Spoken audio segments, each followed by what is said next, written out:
नमस्कार साथियों। राधे राधे सभी को। और स्वागत है आपका जीनियस कोचिंग क्लासेस के यूट्यूब चैनल पर। मैं कृष्णवीर सिंह यादव आपके लिए लेके आया हूं आज 19 मार्च का करंट अफेयर्स के कुछ महत्वपूर्ण प्रश्न। साथ ही अभी हमारा करंट अफेयर्स एक दो दिन का गैप से चल रहा है क्योंकि थोड़ी सी व्यस्तता है, वो मैम भी नहीं पढ़ा पा रही हैं, उनके लिए व्यस्तता है और मैं थोड़ा व्यस्त चल रहा हूँ। लेकिन हम प्रयास करेंगे कि अब डेली रेगुलर बेस पे रहे। और करंट अफेयर्स को पढ़ने से पहले हम देख लेते हैं आज का सुविचार। क्या है आज का सुविचार? अकेले ही तय करने होते हैं कुछ सफर, जिंदगी के हर सफर में हम सफर नहीं होते। बड़ी अच्छी बात कही है। अकेले ही तय करने होते हैं कुछ सफर, जिंदगी के हर सफर में हम सफर नहीं होते। देखो, आप अकेले ही पैदा हुए हो, उस दुनिया से अकेले ही जाओगे। आप सफल होगे तो उसके लिए प्रयत्न आपको अकेले ही करने पड़ेंगे। आपका परिश्रम ही आपको सफलता दिलाएगा। दूसरों पर आश्रित होना जितना कम कर दोगे, उतने ही ज्यादा जिंदगी में सफल हो जाओगे। अपने काम को खुद से करने की पूरी कोशिश करा करो, क्योंकि हम अपना काम जितने अच्छे और बेहतर ढंग से कर सकते हैं, उतना हम वही काम किसी दूसरे से कराएंगे तो वो बेकार टाल देगा।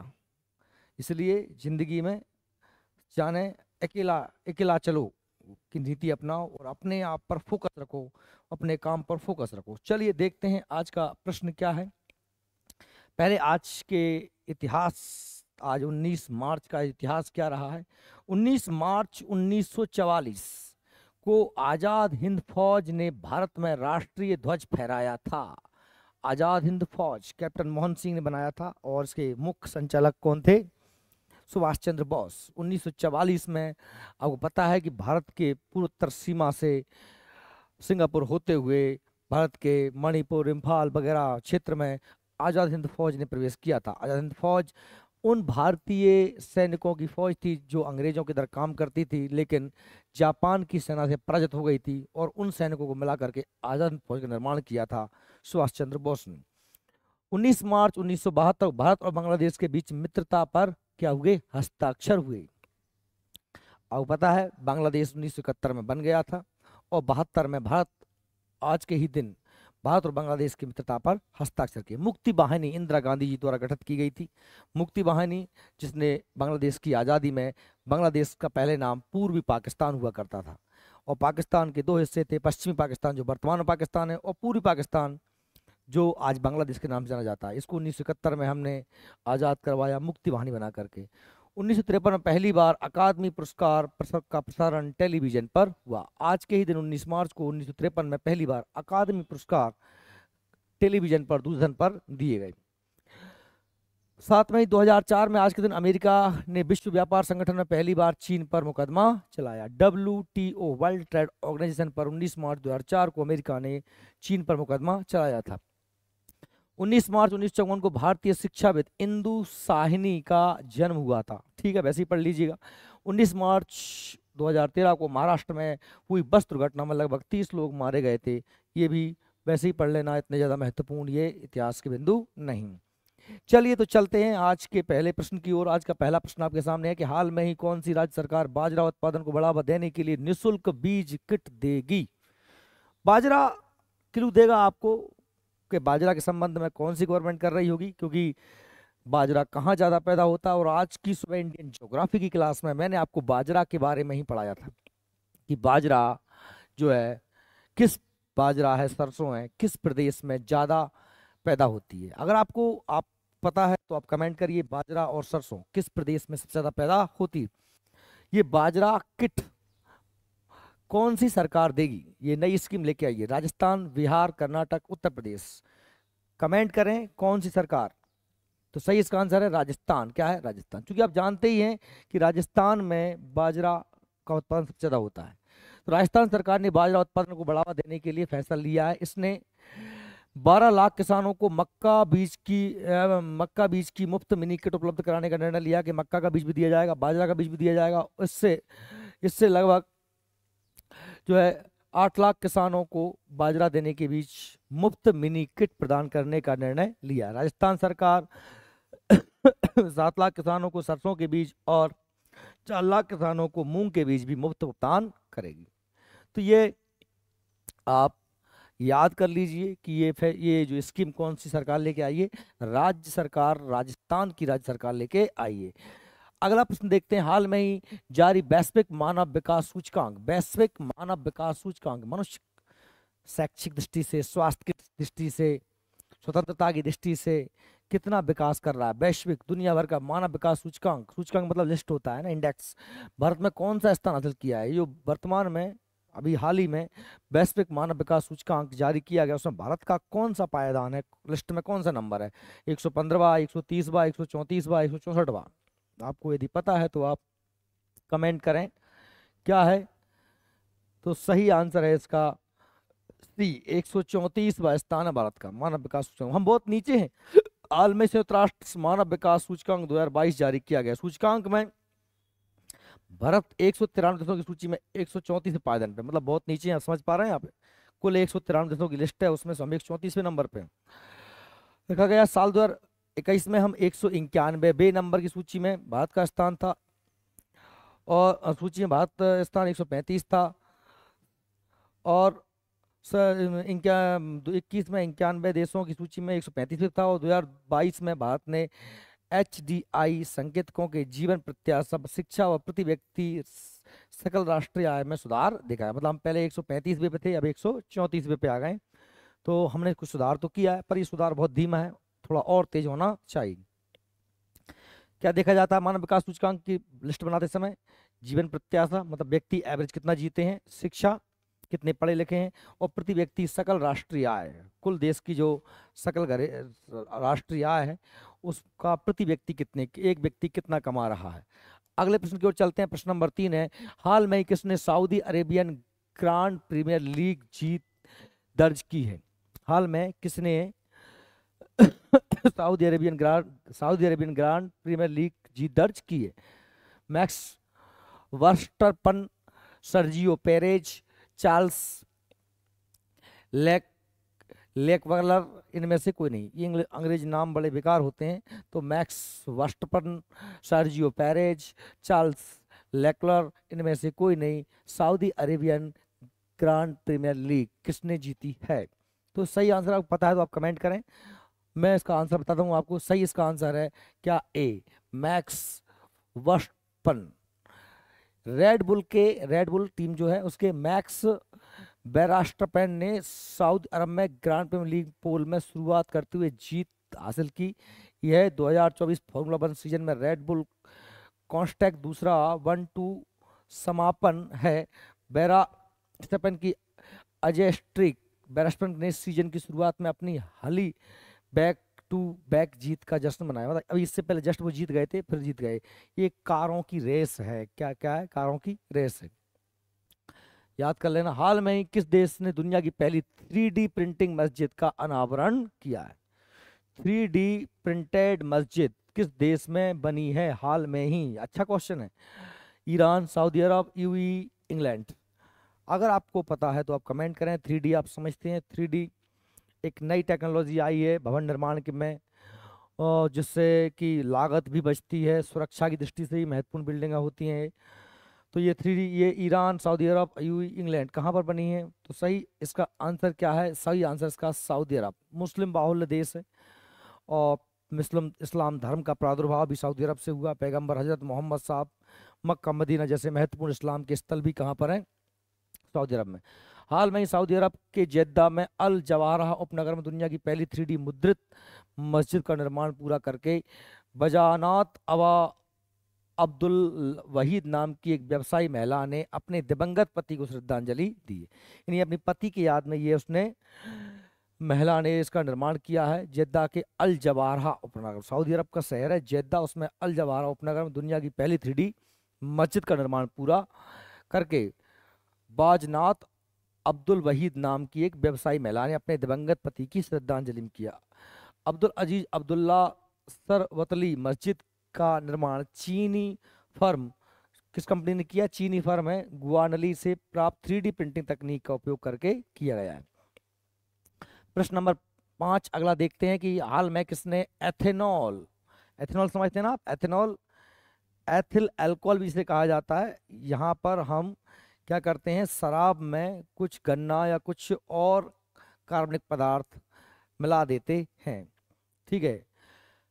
अल्कोहल में नमक एक नया ईंधन लॉन्च किया है, एथेनॉल 100 नामक एक नया ईंधन, ठीक है।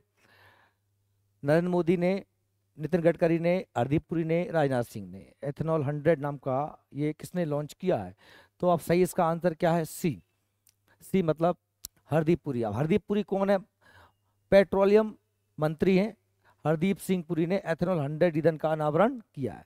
यह स्वच्छ, देखो जब भी हम पेट्रोल में क्या मिलाते हैं? अल्कोहल मिलाते हैं तो क्या कहलाता है? एथेनॉल कहलाता है।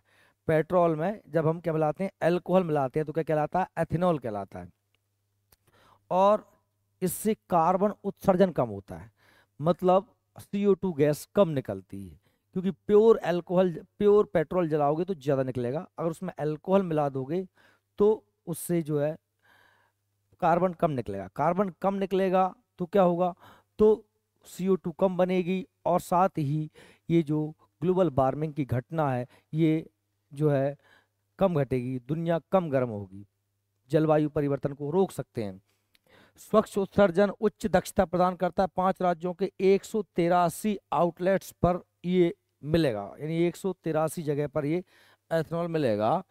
और पेट्रोलियम मंत्री हरदीप सिंह पुरी ने कार्बन उत्सर्जन को कम करने और स्थिरता को बढ़ावा देने के उद्देश्य से ऑटोमेटिव ईंधन एथेनॉल 100 का अनावरण किया। याद रख लेना क्या होता है भाई? पेट्रोल, पेट्रोल प्लस क्या? अल्कोहल, अल्कोहल को मिला करके क्या बोलते हैं हम? एथेनॉल बोलते हैं। क्या बोलते हैं? एथेनॉल, ठीक है। चलिए अगले प्रश्न की ओर चलते हैं। अगला प्रश्न क्या है?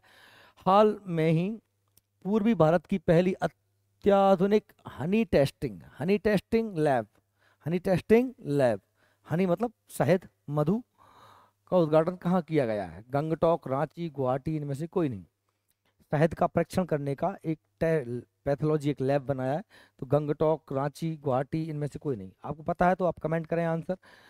इसका सही आंसर क्या है? बी, यानी कि रांची। रांची क्या है? झारखंड की राजधानी है रांची। केंद्रीय कृषि मंत्री कौन है? अर्जुन मुंडा, आप इनको जानते हैं, ने रांची में मधु टेस्टिंग लैब का शिलान्यास किया है। 11 करोड़ रुपए की लागत से बनने वाली इस लैब में झारखंड समेत पड़ोसी राज्यों के मधु उत्पादक किसानों को फायदा मिलेगा। अगर आप अपनी मधु को इसमें टेस्ट करा के इसका एक सर्टिफिकेट मिल जाएगा तो आपकी शहद, आपकी जो शहद है उस की गुणवत्ता पर सील लग जाएगी जब इस लैब से, तो लोगों में आपकी उस मधु के प्रति विश्वसनीयता बढ़ेगी। इसके अलावा सर्टिफिकेशन के बाद पश्चिमी और गल्फ कंट्रीज में निर्यात करने की राह भी खुल जाएगी, यानी हम दुनिया के विभिन्न देशों में भी अपने यहाँ की शहद को टेस्ट करके शुद्ध शहद को भेज सकते हैं। अगला प्रश्न आपके सामने, क्वेश्चन नंबर 7, हाल में ही किसे PV नरसिंहा राव मेमोरियल पुरस्कार मिला है? PV नरसिंहा राव मेमोरियल पुरस्कार किसे मिला है? रतन टाटा, अजीज प्रेम जी, सुधा मूर्ति, इनमें से कोई नहीं। PV नरसिम्हा राव भारत के पूर्व प्रधानमंत्री रह चुके हैं, उनके नाम से पुरस्कार दिया जाता है। तो ये पुरस्कार किसे मिला है? रतन टाटा को, या अजीज प्रेम जी को, सुधा मूर्ति को, या इनमें से कोई नहीं? अगर आपको पता है तो आप कमेंट करिए। मैं आपको बता देता हूँ इसका सही आंसर क्या है? रतन टाटा। रतन टाटा का आप समझते हैं, टाटा के संस्थापक हैं। हाल में ही, ये गलत लिखा है, टाटा के पूर्व संचालक, टाटा जो हमारी टाटा स्टील कंपनी है, टाटा के पूर्व संचालक रतन टाटा को प्रतिष्ठित PV Narasimha Rao memorial award से सम्मानित किया गया। ये अवार्ड क्यों दिया गया उन्हें? उनके उत्कृष्ट परोपकारी योगदान के लिए पुरस्कार प्रदान किया गया। उन्होंने जो लोगों के लिए पुरस्कार, बहुत अच्छे आदमी है रतन टाटा, उन्होंने अपने जीवन भर देश हित के लिए कार्य किया है, हमेशा बड़े बड़े लंबे लंबे दान दिए, बड़े बड़े मंदिरों का, बड़े बड़े हॉस्पिटलों का, कैंसर हॉस्पिटल जैसे का निर्माण करवाया है देश में। उन्होंने हमेशा गरीब तबके, मजदूर वर्ग और देश की आर्थिक उन्नति में, औद्योगिक उन्नति में देश महत्वपूर्ण भूमिका निभाई। रतन टाटा के परोपकारी क्षेत्र में उनके उल्लेखनीय क्षेत्र और निरंतर प्रयास के लिए प्रोत्साहित किया गया है। उनके योगदान ने देश भर के कई समुदायों पर सकारात्मक प्रभाव डाला है। ठीक है, तो ये हमारा क्वेश्चन नंबर 7 था। अगले प्रश्न की ओर चलते हैं। तो हाल में ही किस राज्य के मुख्यमंत्री ने भारत की पहली LNG बस संचालित की है? LNG बस किस राज्य के मुख्यमंत्री ने बस को संचालित किया? कौन सी बस? LNG बस। तो राजस्थान, गुजरात, केरल या महाराष्ट्र? अगर आपको पता है तो आप कमेंट करें कि LNG बस किस राज्य में पहली बार चलाई गई है। सही इसका आंसर क्या है? डी, यानी महाराष्ट्र। डीजल से परिवर्तित महाराष्ट्र की पहली LNG ईंधन वाली बस, यानी डीजल की बस थी पहली, पहले वो बस का इंजन कहा गया था, उसमें डीजल का था, अब उसी बस को काय में कन्वर्ट कर दिया गया LNG ईंधन में। मुख्यमंत्री एकनाथ शिंदे ने शुभारंभ किया। इस पहल का लक्ष्य कार्बन उत्सर्जन कम करने, कार्बन उत्सर्जन आप जैसे कि एथेनॉल वाली बात थी, वही LNG वाली बात है। यहाँ पर हम क्या करेंगे कि वही कार्बन उत्सर्जन कम से, देखो जितने जीवाश्म ईंधन जलाओगे, कोयला जलाओगे, पेट्रोल जलाओगे, डीजल जलाओगे, उनसे ज़्यादा से ज़्यादा कार्बन निकलेगा। अकार्बनिक ईंधन जलाओगे तो उससे, जैसे सौर ऊर्जा हो गया, जैसे पवन ऊर्जा हो गया, है ना, तो इनसे कम धुआं निकलेगा, इनसे धुआं नहीं निकलता है, ये जो है प्रदूषण नहीं करते हैं, और प्रदूषण नहीं करते हैं तो कार्बन उत्सर्जन कम होगा, और हमारी दुनिया में ये जलवायु परिवर्तन का ये जो खतरा मंडरा रहा है ये कम हो जाएगा। देखिए कि बढ़ती कीमतों से निपटने के लिए महाराष्ट्र राज्य सड़क परिवहन निगम ने 5,000 डीजल बसों को LNG वाली बसों में परिवर्तित करने का फैसला लिया है। तो ये महाराष्ट्र में चलाई गई है पहली बार LNG बस। अगले प्रश्न की ओर चलते हैं। तो अगला क्वेश्चन आपके सामने है, हाल में ही किसने दुनिया का सबसे ताकतवर रॉकेट स्टारशिप लॉन्च किया है? दुनिया का सबसे ज्यादा ताकतवर रॉकेट है स्टारशिप। ये किस संस्था ने लॉन्च किया है? स्पेस एक्स, नासा, CNSA या इनमें से कोई नहीं?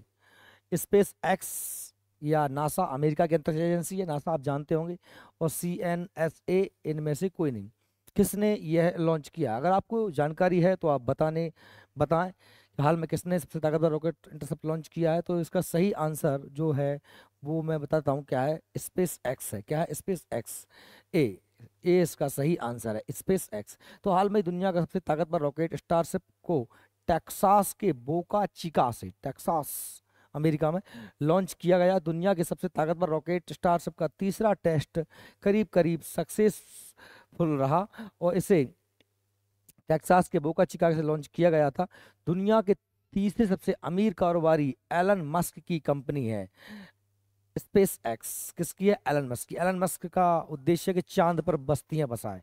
एलन मस्क दुनिया का सबसे अमीर, तीसरा सबसे अमीर आदमी है, उसकी कंपनी का नाम है स्पेस एक्स। एलन मस्क कहाँ के हैं? अमेरिका के हैं।